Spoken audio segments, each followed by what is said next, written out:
Now, when we graphed equations in R2, we saw lines, curves of some type. In R3, when we graph those functions or equations in x, y, and z, we end up with a surface. So first of all, let's consider the simple graph of z equals 5. Well, this is saying everywhere z equals 5. It doesn't matter what x and y is. For all x's, for all y's, z equals 5. This is the plane. It's a flat surface at z equals 5. Again, here's the positive x-axis. Out this way is the positive y-axis. And of course, this is the z-axis. So I just get this flat surface. Likewise, think about the graph of y equals 7. Well, for y equals 7, what that's saying is it doesn't matter what x is and what z is. Y is simply always 7. So I get this vertical plane. Now we can do these, create these easily in Maple. Whenever we're working in 3 dimensions, right away you know we're going to start off with plots. We need that command because that's going to give us our 3-dimensional commands that we actually need to do these plots. And then we'll use Implicit Plot 3D. So let's go ahead, and I'm going to jump to Maple real quick here. And I already have with plots in there, so I'm going to use Implicit Plot 3D. And I'm simply going to tell it that z is equal to 5. And then I'm going to give it the domain for x, y, and z. So x is going to go from negative 10 to 10. There's nothing magical about this negative 10 to 10 that I'm doing. Y is also going to go from negative 10 to 10. And then z will go from negative 10 to 10. I mean, you could do 5 to 5 or 6 to 2, whatever. The 10 to 10 is just kind of a nice, to me, it's a nice place to start. So here's this surface. And looking at it, you're going, wow, what the heck? It's just something flat. I mean, we don't see any axes. Remember, Maple, if I right click and go down to axes, and let's select boxed. See, now I have it boxed. Here's my z axis, and there's 5. So I can spin her around and see that there she is. Or if you like it better, we go back to normal axes, and that's your typical x, y, z. And I'm going to go ahead and make this a little bit bigger.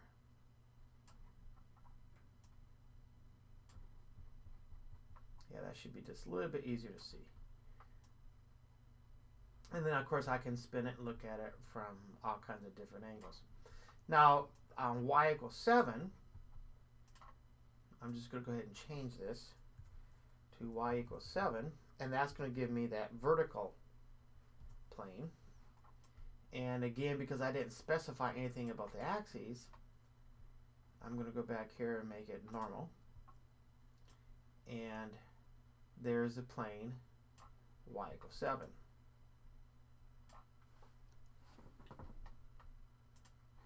Okay, now let's consider for a second the graph of a circle in R2, which is simply x squared plus y squared equals 36.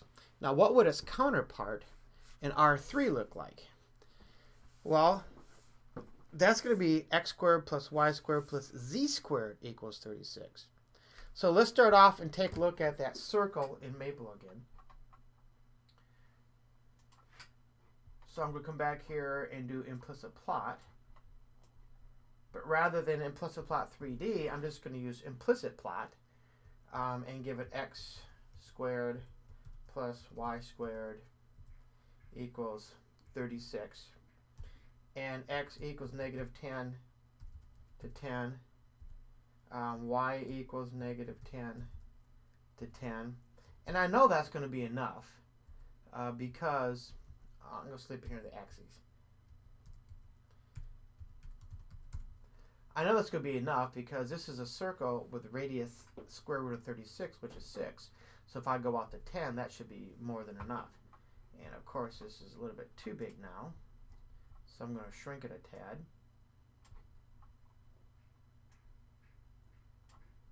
There we go. So there's our circle with a radius of 6. Now, what happens if I go to 3 space?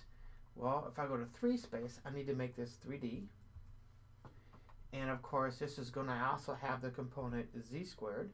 So I need to add to it plus z squared. And of course, I need to come over here and give it the domain for z.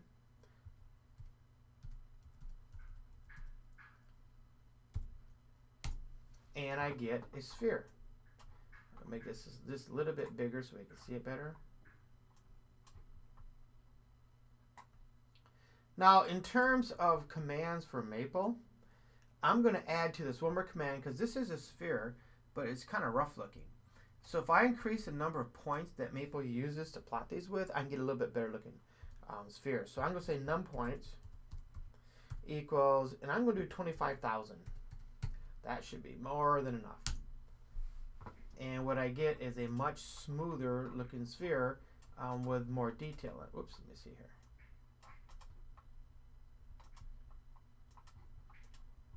Let's try to make it a little bit bigger so we can see it easier. There we go.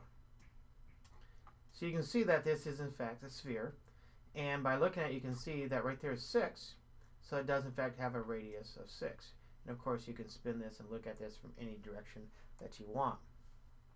Now let's just suppose for a moment I want to take this thing. Right now you can see the sphere is centered at the origin. Suppose I want to change this thing so that I end up with a sphere that is centered at 3, 7, and -5. Well, to do that, these are just horizontal and vertical translations. So I would do the same thing here that I would in 2 space. So my equation, rather than x squared plus y squared plus z squared equals 36, this is going to be x minus 3 squared. That's going to result in the horizontal translation to the right, plus y minus 7 squared. I said to the right. I guess to the right doesn't have any meaning necessarily in 3 space without proper orientation. It's along the positive x-axis. And likewise, this will result in a translation along the positive y-axis.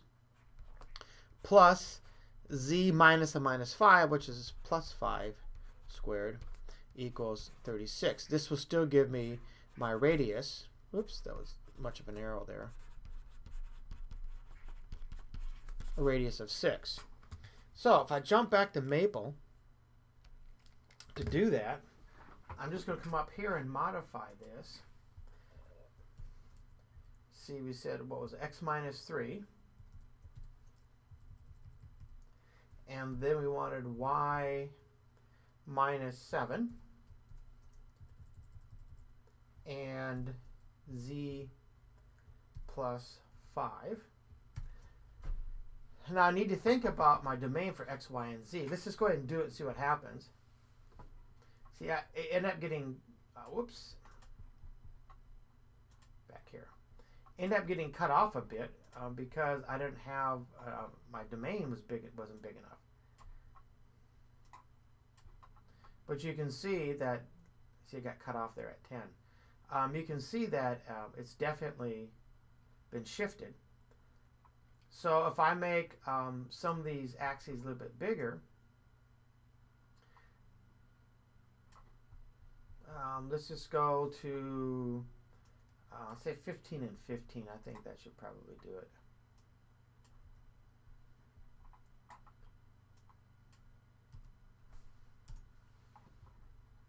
See, now I have the complete sphere there. Oops, I'm still cut off a little bit. Which axis is that? That is the negative z-axis. Yeah, I went the wrong way on z. So I'm going to make this one negative 15.